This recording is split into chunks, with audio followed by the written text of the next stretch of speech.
The going out of business sale enters its final weeks at Homebase, America's best home improvement warehouse.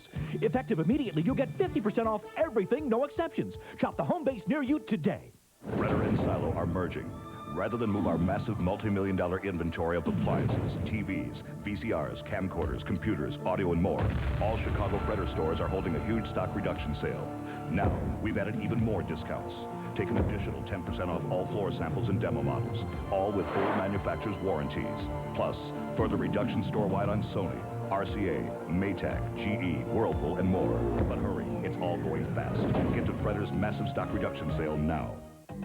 Quick & Rally is one of the largest discount brokerages in the United States. The telephone's the lifeblood of our business. The market moves at a moment's notice. When we have a client that wants to place an order, they don't want to get a busy signal. If we're not there when they want to do business, they'll go elsewhere. Using percentage allocation with our 800 service, we're able to divert calls during peak demand from branch to branch throughout their network. The customers are not disrupted by getting busy signals or long hold times. Companies like Quick & Rally switch to MCI. That's proof positive.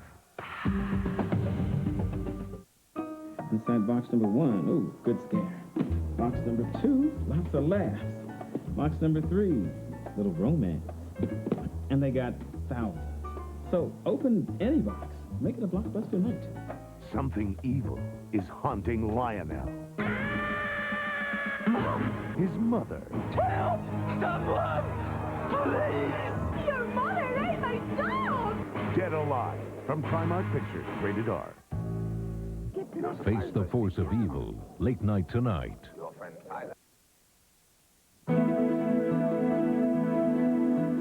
January 13th, 1994. For a buoyant President Clinton, a warning today from a new Russian adversary. It really humiliates Russia. American films, American food, Snickers, hamburgers, McDonald's, even cat food, even the toothpaste. It's not Russian. It's disastrous. And from an old friend. You're not a teacher, I am not a student here. And from the president's hotel suite late tonight. Trying to tell them how to live is the furthest thing from my mind. I've got enough problems worrying about how we're going to solve all of our problems at home. The making of a summit, behind the scenes.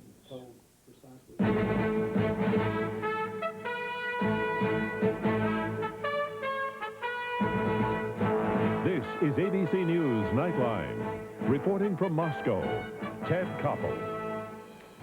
Remember those anonymous senior officials I was telling you about the other day? They come to the press room here in Moscow to give reporters briefings and answer questions about what they and the president have been doing all day. But they do it on what's called a background basis, so we can't tell you who they are.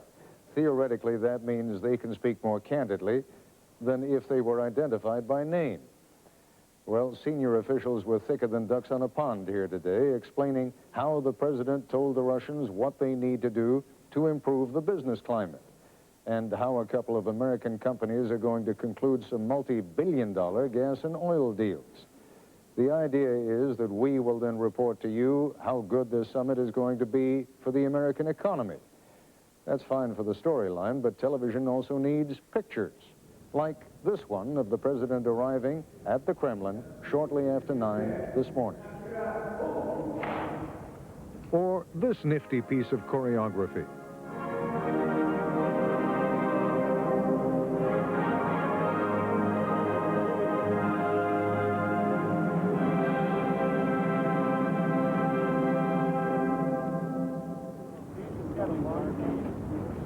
They strolled through the Kremlin courtyard together, temperature 17 degrees. They talked business in St. Catherine's Hall. And then it was time for the president, wearing a fur hat that someone gave him yesterday in Ukraine, to explain to some clearly enchanted saleswomen in a bakery how this summit was designed to help them. We're going to work together, not only for peace, but for economic prosperity. The president was invited to have dinner at Boris Yeltsin's dacha, his country home. Nice little place you have. He dined on, among other things, moose lips, and played the saxophone.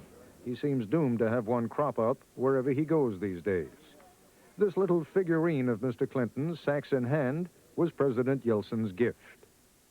But we begin tonight with the story that dominated last night's news, the potential scandal called Whitewater. Yesterday, Rita Braver of CBS, Ann Compton of ABC, and Jim Miklaszewski of NBC each asked the president about Whitewater.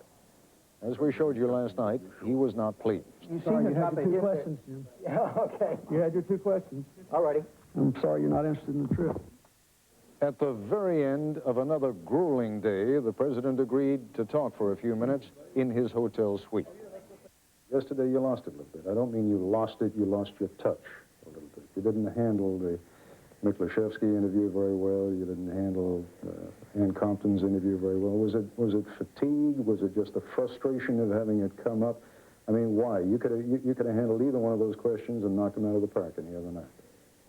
I was tired and preoccupied with what I was doing, and I was informed that I was going to have an interview about what I'm doing over here for the rest of the people in the world in the United States.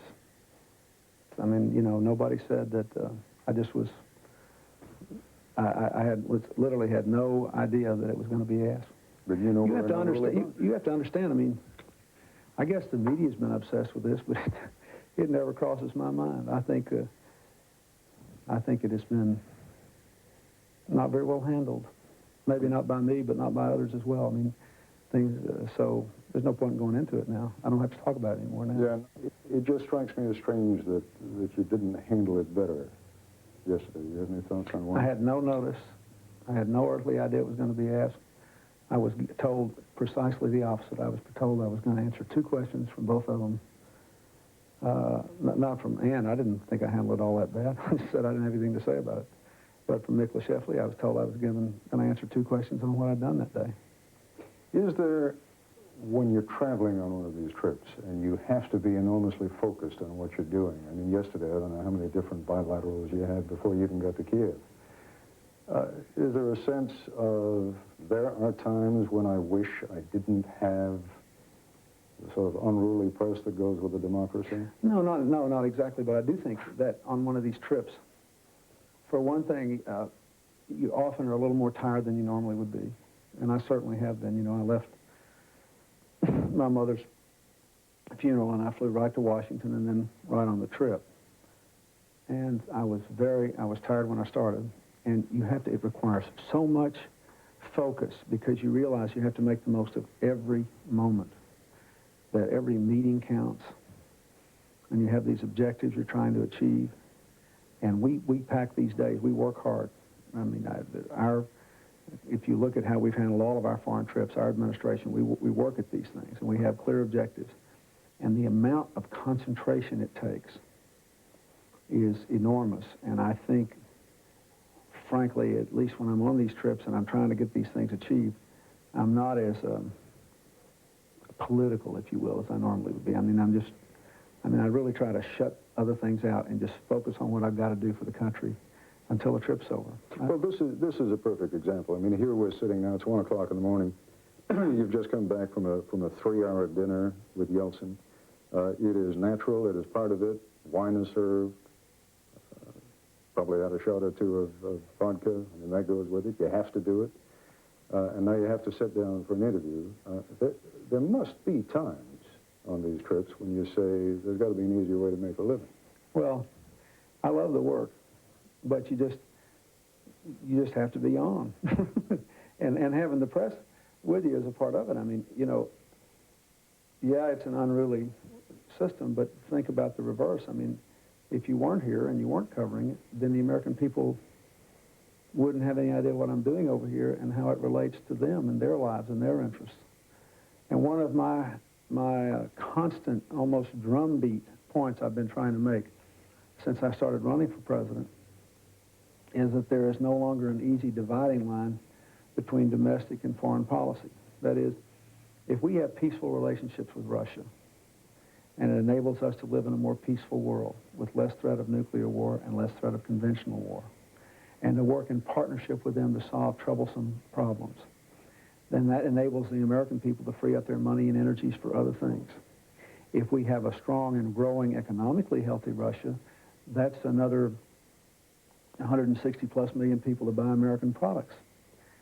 So there are a lot of these things that I'm doing here that I think have profound implications for the average American family.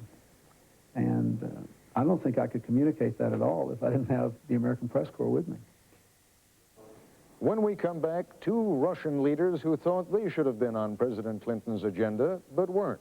Former President Gorbachev and the man who believes he'll be the next president of Russia, Vladimir Zhirinovsky. And we'll have more of our late-night interview with President Clinton.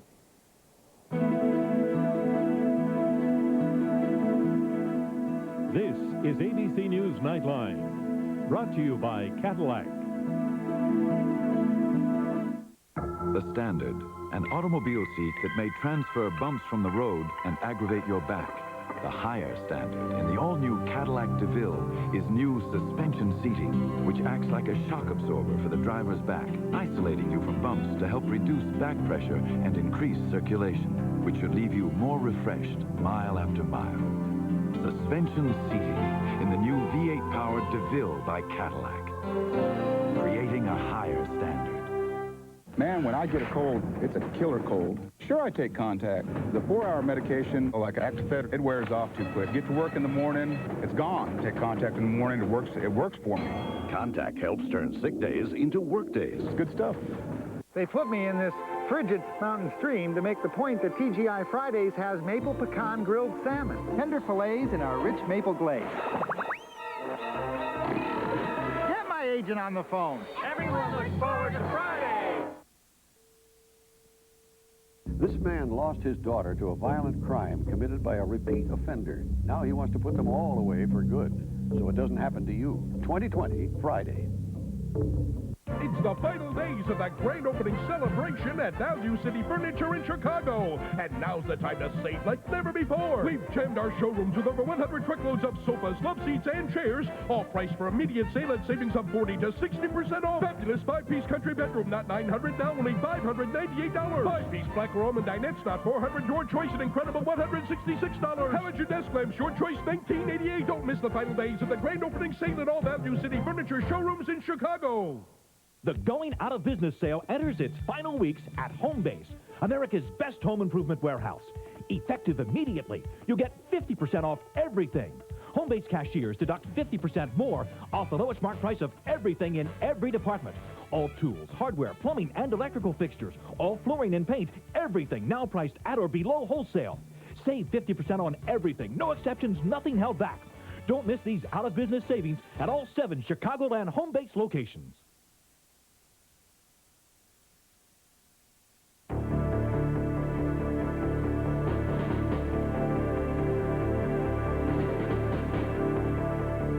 In Russia today, a deep-seated undercurrent of resentment toward what is perceived as excessive American interference here.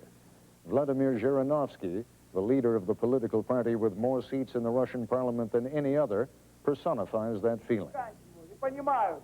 Today, Zhirinovsky was warning his political opponents that when, not if, but when he becomes president of Russia, he will send them all to mental institutions. Your supporters here, he told an American today, are all invalids. The right place for them is an insane asylum. That's who supports you in Russia. That's it. Goodbye. We met, Zhirinovsky and I, earlier this evening in a Moscow hotel room. You so many American advisors, economic advisors, political advisors in Russia. It really humiliates Russia. It's only American and European music on our radios. American films, American food, Snickers, hamburgers, McDonald's, Pepsi, even cat food, Whisker, Miskers. Even the toothpaste. It's not Russian. It's disastrous. We are a great country. We were first to conquer space. We are the most powerful army. We have a huge territory, and all of a sudden, we are taught how to brush our teeth, how to study, how to make a family, how to become religious, how to plow the land, how to build up the economy, the banking system. The impression is that we are in first grade, whereas you, sir, from the States, have graduated from university and are teaching us now. We don't need to be taught. We are not children. Americans think Russia doesn't exist, but that it is a semi-African state where they should take our resources and think it's okay if we are not starving at the same time. The only country to blame is the United States. Today, she's the country that bombed Korea, Japan, Vietnam, Laos, Cambodia, Arabian world, Iraq, Serbia, Somalia, Nicaragua, Cuba. All over the world there are American soldiers, bloodshed, violence. You don't leave Europe, but the Russians are leaving. You never leave any place. You simply come over there. That's why the world sees who is to blame for this tension. Wait a second now. I mean, you know, we can get into an argument if you want to. I can tell you how Russian soldiers moved into East Germany, moved into Poland, moved into Hungary, moved into Czechoslovakia. You know, there is no similar part of the world in which the United States has moved in and kept its forces there and tried to control a region the way that Russian troops, Soviet troops, tried to control Eastern Europe. Maybe it's better we put the past in the past and just talk about the future for a moment. If you were to meet with President Clinton, let's say he had agreed to the meeting, what would you have wanted to say to him? I would tell him, Bill, we are of the same age. You were born in September, and I was born in April of 1946. You are the head of one of the biggest countries, the United States, and I am the leader of the most powerful party of the most powerful country of the world. The world is on the verge of catastrophe.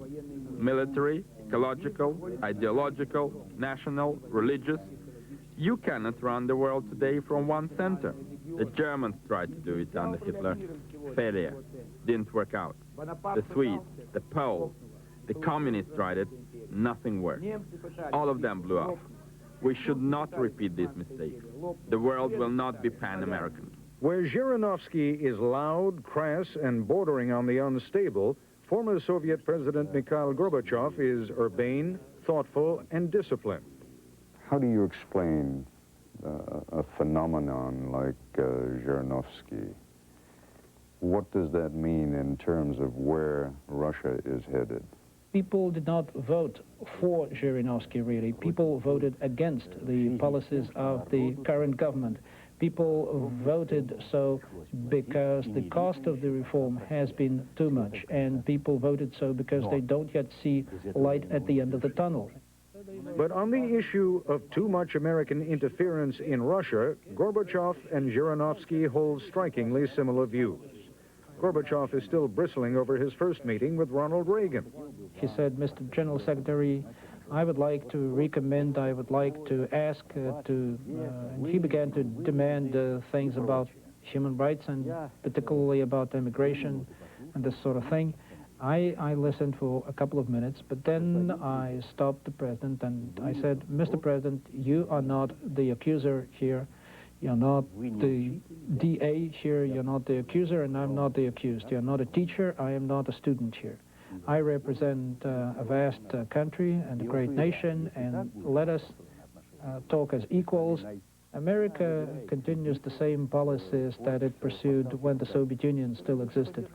My question is, why are you interested mostly in raw materials from Russia, rather than in helping us develop our machine building sector? Do you want Russia to be just a raw material supplier to the West? No Russian will accept this, and the government that would pursue such a policy would not survive. Because if Russia sees that America wants to see Russia as a little brother, as a junior partner, well, that's the end of it. Both Gorbachev and Zhirinovsky, in almost identical words, expressed this sort of frustration that America is trying to run their lives. And I mean, these are two men who could not be more different, as you know. And that, it seems to me, has got to be one of the big problems that you're dealing with when you deal with the Russians. And that is, if you come on too strong, you arouse this nationalism. If you don't come on strongly enough, you look like a wimp back home. Well, let me say, I don't quite agree with that, but I think you have to discount just a little bit what they both say, because in different ways they're both opposed to President Yeltsin. I don't think there's much evidence that America's trying to run their lives. I do think Russia is somewhat sensitive about the requirements that the World Bank and the International Monetary Fund have put on them for economic change in order to get a lot of aid. And we're working on trying to help them deal with some of the fallout that comes when you go through these wrenching economic changes. But I have bent over backwards to say that the future of Russia is for the Russians to decide, that I want an equal partnership with them, that I want to be a friend and a supporter if they believe in democracy and free economies and respecting their neighbors. But trying to tell them how to live is the furthest thing from my mind. I've got enough problems worrying about how we're going to solve all of our problems at home. But I think that you know, we have a partnership. I mean, look at this thing we're going to do tomorrow. We're going to sign an agreement tomorrow with the president of Ukraine to make Ukraine a non-nuclear state. That will mean within the space of a year, we have succeeded in making Belarus, Kazakhstan, and Ukraine, or putting them all on the road to being non-nuclear states in partnership with the Russians. That was a partnership we did with Russia, and the world's a safer place as a result. It's a good thing. That wasn't me telling them how to live. If we help them privatize thousands of companies, and they've privatized 7,000 companies this year, we create, just like America, little power centers in the private economy so that they can determine their own destiny, not so that we can tell them how to live. So telling them how to live is the furthest thing from my mind. I'm trying to give them a chance to define their greatness in the 21st century by how well they can let every man and woman in this country live up to his or her God-given abilities, rather than to try to define their greatness in yesterday's terms, you know, how many countries they control, how big their armies are. That's not going to be the measure of greatness in the 21st century, not for them and not for us. When we come back, President Clinton tells me about a rare and personal private moment today.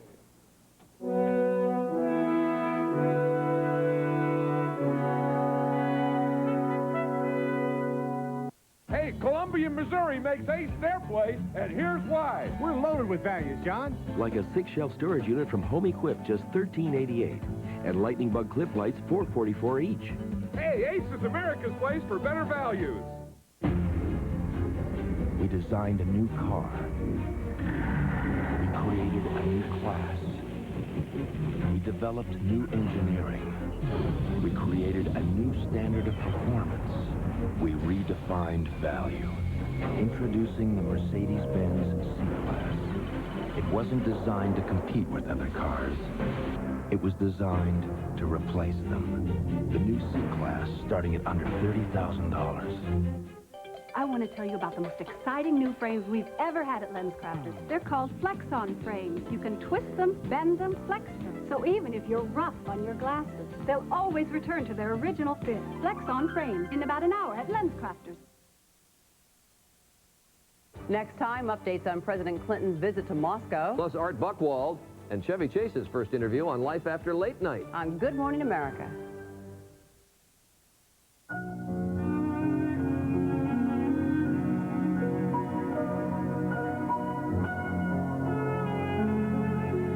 Don't you wish you could be this comfortable with all your decisions?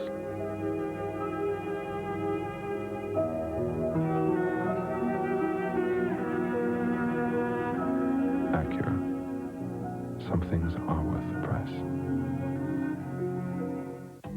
Quick and Rally is one of the largest discount brokerages in the United States. The telephone's the lifeblood of our business. The market moves at a moment's notice. When we have a client that wants to place an order, they don't want to get a busy signal. If we're not there when they want to do business, you know, they'll go elsewhere. Using percentage allocation with our 800 service, we're able to divert calls during peak demand from branch to branch throughout their network. The customers are not disrupted by getting busy signals or long hold times. Companies like Quick and Rally switch to MCI. That's proof positive. In the Name of the Father is a powerful thriller, say Siskel and Ebert, 2 thumbs up. Time magazine calls Daniel Day-Lewis brilliant. A dazzling performance raves the New York Times. I'm an innocent man! And Joel Siegel says, In the Name of the Father is a film you must see. Nominated for 4 Golden Globe Awards, including Best Actor and Best Picture. I will fight on! In the Name of the Father, rated R. Starts tomorrow at select theaters. Check newspapers.